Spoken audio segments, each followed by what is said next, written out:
இந்த கேள்வியை கேட்பதற்கு திமுக உறுப்பினர்களுக்கு எந்த விதமான அருகதையும் கிடையாது. திமுக ஆட்சியில் இருந்த போதுதான், திரு கருணாநிதி முதலமைச்சராக இருந்த போதுதான் கச்சத்தீவு இலங்கைக்கு தாரை வார்க்கப்பட்டது. 1974 1976 அப்போதைய மத்திய அரசு இந்த ஒப்பந்தங்களை செய்து கொண்ட போது அவர்களுடைய தலைவர் அன்றைய முதல்வர் என்ன செய்து கொண்டிருந்தார்? அதை தடுப்பதற்கு ஏதாவது நடவடிக்கை எடுத்தாரா? அதை எதிர்த்து ஏதாவது போராட்டம் நடத்தினாரா? ஒன்றுமே இல்லையே. தாரை வார்த்துவிட்டு இத்தனை ஆண்டுகள் கழித்து 91 நீங்கள் பேசினீர்களா இல்லையா என்றால் நான் பேசினேன். ஒரு மாநில அரசின் அதிகார வரம்பு எதுவரை உள்ளது என்பதை உணர்ந்து அறிந்து பேசினேன். மத்திய அரசு மூலமாக நான் அதற்கான நடவடிக்கைகளை எடுப்பேன் என்று பேசியிருக்கிறேனே தவிர நான் ஒரு படையை திரட்டி கொண்டு கச்சத்தீவை மீட்பேன் என்று பைத்தியகாரத்தனமாக பேசவில்லை. இன்றைக்கு இவ்வளவு பேசுகின்ற திமுக உறுப்பினர்கள் இதற்கு பதில் சொல்ல வேண்டும். அன்றைக்கு கச்சத்தீவு இலங்கைக்கு தாரை வார்க்கப்பட்ட போது ஏன் பேசாமல் இருந்தார்கள்? அன்றைய திமுக முதல்வர் ஏன் மௌனம் சாதித்தார்? ஏன் அதை கொடுக்க அனுமதித்தார்? உச்ச நீதிமன்றம் மூலமாக நடவடிக்கை எடுத்தது நான். 2008 மத்திய அரசை அணுகி எந்த பயனும் இல்லை என்று தெரிந்த பிறகு நான் தனிப்பட்ட முறையில் அனைத்து இந்திய அண்ணா திராவிட முன்னேற்ற கழகத்தின் பொதுச் செயலாளர் என்ற முறையில் உச்ச நீதிமன்றத்தில் வழக்கு தொடர்ந்தேன். அப்போது இங்கே முதலமைச்சராக இருந்தவர் திரு கருணாநிதி. கச்சத்தீவை பற்றி இவருக்கு என்ன தெரியும்? எதிர்கட்சியினர் எவ்வளவுதான் கூச்சல் போட்டாலும் உண்மைகளை மறைக்க முடியாது. கச்சத்தீவு தாரை வார்க்கப்பட்டதற்கு திமுக தான் காரணம். அன்றைய முதலமைச்சர் திரு கருணாநிதி தான் காரணம். இன்று மீனவர்கள் படும் அல்லல்களுக்கெல்லாம் செய்து கொள்ளும் இன்னல்களுக்கெல்லாம் காரணம் திமுக தான், திமுக தான், திமுக தான். அதை எத்தனை கூச்சல் போட்டாலும் மறைக்க முடியாது. 2008 நான் உச்ச நீதிமன்றத்தில் வழக்கு தொடர்ந்த போது அப்போது மத்திய அரசின் சார்பில் அதற்கு கவுண்டர் அஃபிடவிட் ஃபைல் செய்யப்பட வேண்டும். அதே போலவே உச்ச நீதிமன்றத்திலிருந்து தமிழக அரசுக்கும் நோட்டீஸ் அனுப்பப்பட்டது. தமிழக அரசும் ஒரு நோட்டீஸ், அங்கே ஒரு கவுண்டர் அஃபிடவிட் அங்கே ஃபைல் செய்ய வேண்டும். அந்த நேரத்தில் திரு கருணாநிதி அவர்கள் என்ன சொன்னார் தெரியுமா? மத்திய அரசு என்ன அஃபிடவிட் ஃபைல் செய்கிறது என்பதை பார்த்துவிட்டு அதன் பின்னர் தமிழக அரசின் அஃபிடவிட்டை ஃபைல் செய்யலாம் என்றார். இதுதான் கச்சத்தீவை மீட்கும் லட்சணமா? அந்த உணர்வாவது திமுகவிற்கு இருக்கிறதா? அன்றைய தினம் மத்திய அரசு என்னுடைய வழக்கை தூக்கி எறிய வேண்டும். கச்சத்தீவை மீட்க முடியாது, ஏற்கனவே செய்து கொண்ட ஒப்பந்தங்களை ரத்து செய்ய முடியாது, அது முடிந்து போன பிரச்சனை என்று உச்ச நீதிமன்றத்தில் கவுண்டர் அஃபிடவிட் ஃபைல் செய்தது. அதே ரீதியில் தான் தமிழக அரசும் அன்றைய தினம் கவுண்டர் அஃபிடவிட் ஃபைல் செய்தது என்பதை இந்த நேரத்தில் சுட்டிக்காட்ட விரும்புகிறேன்.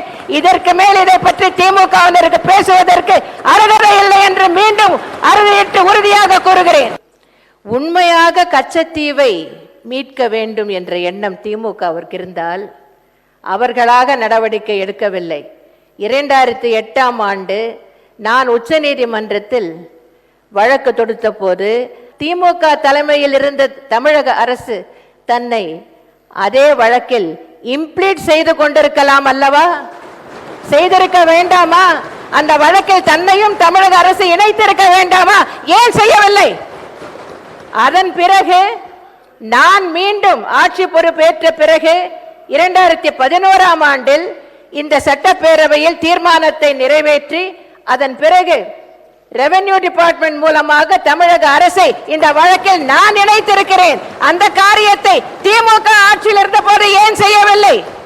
அனைத்து கட்சி கூட்டத்தை கூட்டி அனைவரும் சம்மதித்து அந்த முடிவின்படிதான் கச்சத்தீவு தாரை வார்க்கப்பட்டது என்றால் அதை அவர்கள் ஏற்றுக்கொண்டு விட்டார்கள் என்ற அர்த்தம். அப்படியானால் நான் ஏன் மீட்கவில்லை என்று என்னை பார்த்து ஏன் கேள்வி கேட்கிறீர்கள்? 6வது முறையாக நான் முதலமைச்சர் ஆகியிருப்பது உண்மைதான்.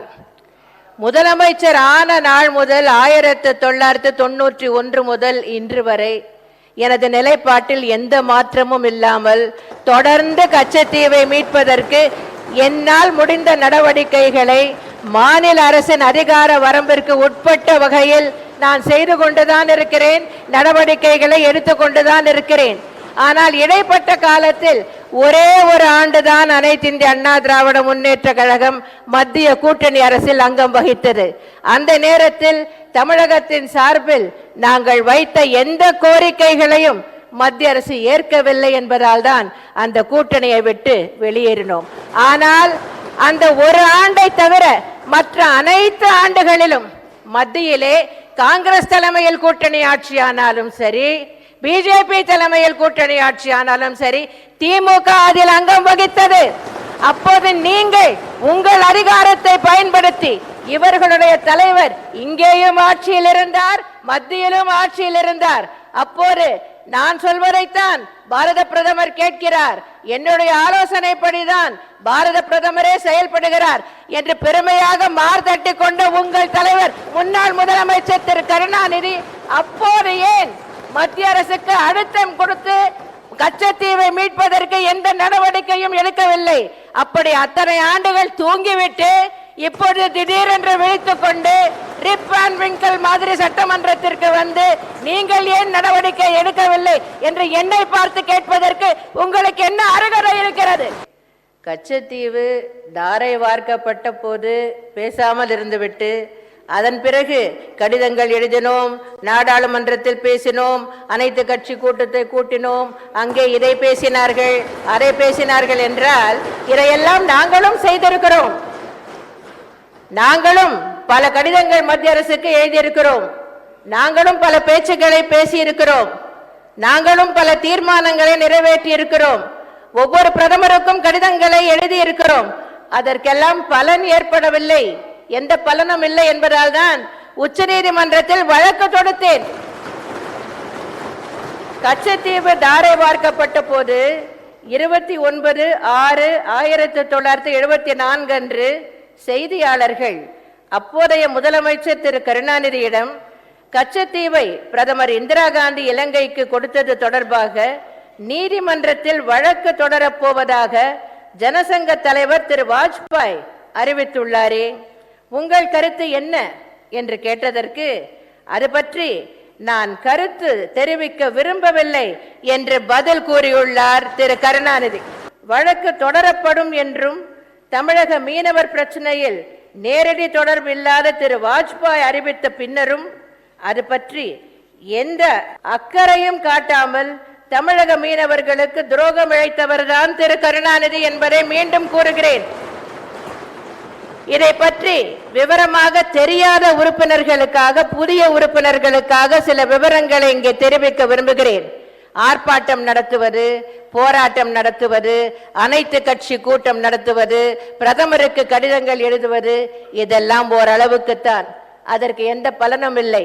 நானும் இவற்றையெல்லாம் செய்து பார்த்து விட்டேன். எந்த பலனும் இல்லை என்ற பிறகுதான் நீதிமன்றத்திற்கு செல்வதுதான் ஒரே வழி என்று உச்ச நீதிமன்றத்திற்கு சென்றேன். ஏனென்றால் இதற்கு ஒரு முன்மாதிரி இருக்கிறது. 1960ஆம் ஆண்டில் உச்ச நீதிமன்றம் ஒரு தெளிவான தீர்ப்பை கொடுத்திருக்கிறது. அன்றைய மத்திய அரசு பெருபாரி என்னும் பகுதியை அன்றைய ஈஸ்ட் பாகிஸ்தானுக்கு தாரை பார்க்க வேண்டும் என்று விரும்பியது. இப்போது அது பங்களாதேஷ், அன்றைய தினம் அது ஈஸ்ட் பாகிஸ்தான். அப்போது இது பற்றி ஜனாதிபதி அவர்கள் கருத்து கேட்டதற்கு உச்ச நீதிமன்றம் தெளிவாக தீர்ப்பளித்தது. பெருபாரியை ஈஸ்ட் பாகிஸ்தானுக்கு தாரை பார்த்தது செல்லாது என்று உச்ச நீதிமன்றம் தீர்ப்பளித்தது. ஏன் செல்லாது?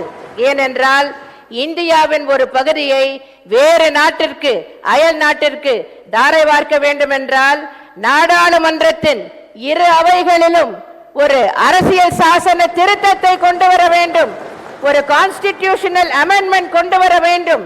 அந்த அமெண்ட்மெண்டை கொண்டு வந்து இரு அவைகளும், இரு நாடாளுமன்ற அவைகளும் அதை நிறைவேற்றிய பிறகுதான் இந்தியாவின் எந்த பகுதியையும் வேறு ஒரு நாட்டிற்கு தாரை வார்க்க முடியும்.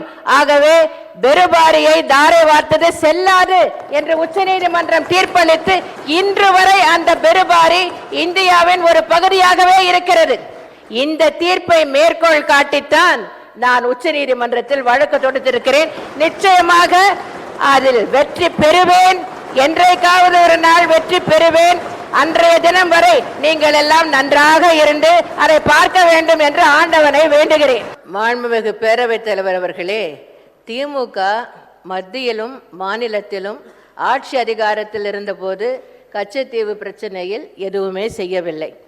நான் எதிர்க்கட்சி தலைவராக இருந்தாலும் நான் நடவடிக்கை மேற்கொண்டேன். உச்சநீதிமன்றத்திற்கு சென்றேன். அன்றைய தினமும் இவர்கள் இங்கேயும் ஆட்சியில் இருந்தார்கள், மத்தியிலும் ஆட்சியில் இருந்தார்கள். எந்த வகையிலும் என் வழக்கை ஆதரிக்கவில்லை. அப்போது எதிர்த்துவிட்டு இன்றைய தினம் மக்கள் மத்தியில், மீனவர்கள் மத்தியில் இது தவறாக போய்விட்டது என்பது பின்னால் இப்போது இணைந்து செயல்பட வேண்டும் என்றால் எதில் இணைந்து செயல்பட வேண்டும்? நாங்கள் ஏற்கனவே நடவடிக்கை எடுத்துக் கொண்டிருக்கிறோம். நீங்கள் இடையூறு செய்யாமல் பார்த்து கொண்டிருங்கள் என்றுதான் சொல்லுகிறோம். மாண்புமிகு உறுப்பினர் பொன்முடி அவர்கள் அடுத்தது என்ன குற்றச்சாட்டை சொல்லலாம் என்று யோசிப்பதற்குள் ஒரு சிறிய கருத்தை, ஒரு விளக்கத்தை இங்கே நான் தெரிவிக்க விரும்புகிறேன். மாண்புமிகு எதிர்க்கட்சி தலைவர் திரு ஸ்டாலின் அவர்கள் பேசும்போது தமிழக அரசை மத்திய அரசு கலந்து ஆலோசிக்கவில்லை என தெரிவித்தார். கச்சத்தீவு காவு கொடுக்கப்பட்டதை தடுக்க எதையுமே செய்யாமல் மௌனம் சாதித்துவிட்டு கச்சத்தீவு தாரை வார்க்கப்பட்ட பிறகு பேரளவிலே தமிழ்நாடு சட்டமன்ற பேரவையில் ஒரு தீர்மானத்தை நிறைவேற்றி கச்சத்தீவு பிரச்சனைக்கு மூடு விழா நடத்தினார் திரு மு கருணாநிதி. அந்த தீர்மானத்தின் மீது பேசிய திரு கருணாநிதி ஜூன் மாதம் 27ஆம் தேதி திடீரென்று அறிவிப்பு வந்தது. இப்போதும் சொல்கிறேன், இது பற்றி எந்தவிதமான சூசகமான தகவலையும் இந்த அரசுக்கு அறிவிக்கவில்லை. 27ஆம் தேதி பத்திரிகையில் பார்த்தவுடன் பதறிப்போய் எல்லா கட்சி தலைவர்களுக்கும் தந்தி கொடுத்தேன் என்று கூறியிருக்கிறார். ஆனால் திரு கருணாநிதியின் தலைமையில் டெசோ அமைப்பின் சார்பில் 15/4/2013 அன்று நடைபெற்ற கலந்துரையாடல் கூட்டத்தில் கச்சத்தீவு குறித்த தீர்மானத்தில் 1974ஆம் ஆண்டு ஒப்பந்தம் நிறைவேற்றப்பட்ட போது கழக அரசு முதல் நிலையிலேயே அதனை கடுமையாக எதிர்த்தது.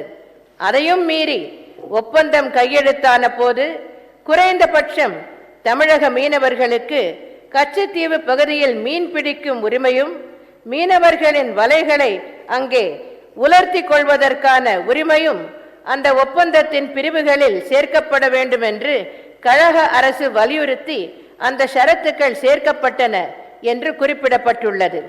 இதில் எது உண்மை என்பதை மாண்புமிகு எதிர்க்கட்சி தலைவர்தான் நாட்டு மக்களுக்கு விளக்க வேண்டும்.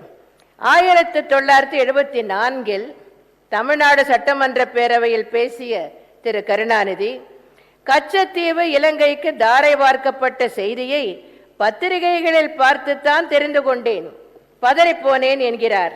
ஆனால் 2013இல் நடைபெற்ற டெசோ கூட்டத்தில் ஒப்பந்தம் நிறைவேற்றப்படுவதற்கு முன்பே இவர் சொல்லித்தான் சில ஷரத்துக்கள் சேர்க்கப்பட்டன என்கிறார்.